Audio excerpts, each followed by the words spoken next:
Blessed Tuesday mga ka-faith. Welcome sa ating Tuesday devotion. How do you show God's love today? Sa panahon ngayon na puno ng pressure, offense at comparison, minsan mahirap magmahal. Pero tandaan, ang tunay na Kristiyano ay makikilala sa pag-ibig niya. Kaya tanong ko sa inyo, nakikita pa ba sa inyo ang bunga ng pag-ibig ni Kristo? And today, let's talk about the fruit of love. Because when we truly love, we reflect the heart of Jesus. Ang pagmamahal ay hindi lang pakiramdam. Ito ay pruweba ng koneksyon natin kay Kristo. Sabi ni Jesus sa John 15 verse 12, "This is my commandment, that you love one another as I have loved you." Hindi niya sinabi, love only those who love you back. Kundi love like Jesus, selfless, sacrificial, and sincere. Kung gusto nating mamunga bilang mga tunay na disciples, kailangan makita ang bunga ng pag-ibig sa buhay natin. So, paano natin may papakita ang ganitong klaseng pag-ibig? And let's discover it through the word love. Una, love like Jesus. Sabi sa Ephesians chapter 5 verse 2, "Walk in love as Christ also has loved us and gave Himself for us." Ang tunay na pag-ibig ay hindi lang salita, kundi sakripisyo.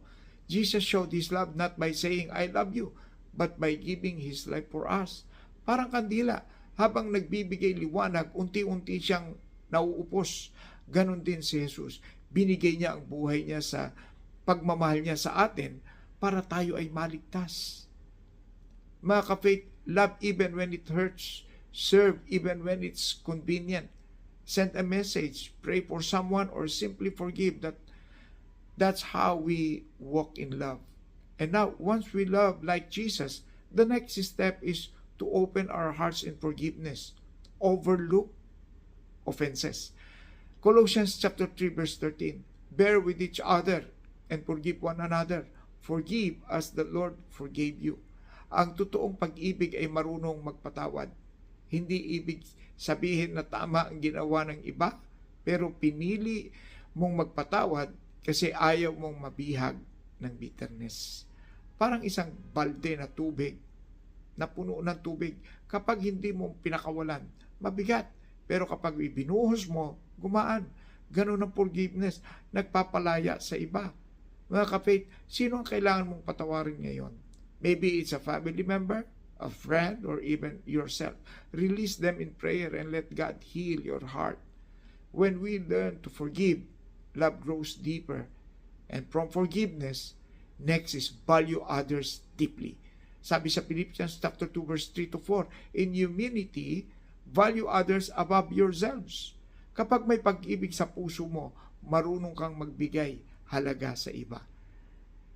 So you listen more, you judge less, and you serve with joy. Parang isang garden, kapag nilagaan mo ang mga halaman, mas namumunga. Ganon din sa tao. Kapag pinaramdam mo ang halaga nila, mas lumalago sila sa pananampalataya. And today, send encouragement. Appreciate someone. Tell your spouse, your child, your coworker, salamat sa iyo. Those small acts of love build bridges, not walls. And finally, express God's love daily. 1 John 3 verse 13, "Let us not love in word or tongue, but in deed and in truth." Ang pag-ibig na totoo ay nakikita, hindi lang puro salita kundi gawa. Every day is an opportunity to express God's love. Sa tahanan, sa trabaho, sa social media, kahit saan. Love is like a perfume. Hindi mo kailangang ipakita kasi mararamdaman ng mga tao sa paligid mo. Mga kapit, let your actions speak louder than words. Smile at a stranger, give encouragement, or pray for someone. And let people see Jesus through your love. And let me just conclude. Mga ka-faith, tandaan natin, love like Jesus, overlook offenses, value others deeply, and express God's love daily. When you walk in love, you show that you truly belong to Jesus. Love is not just a fruit, it's the root of every other fruit of the Spirit. And ngayong araw, gawin mo ang isang intentional act of love. Send an encouragement message, forgive someone, serve without expecting anything in return.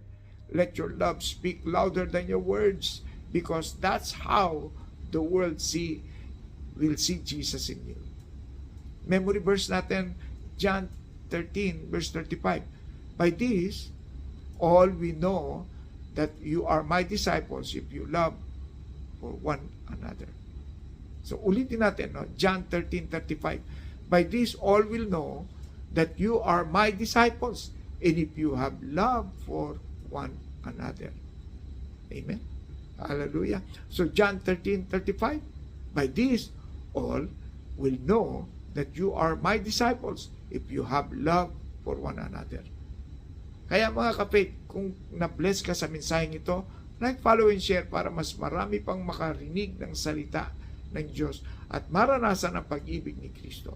This is Pastor Francis reminding you, walk in love because grace and love change everything. God bless. Shalom.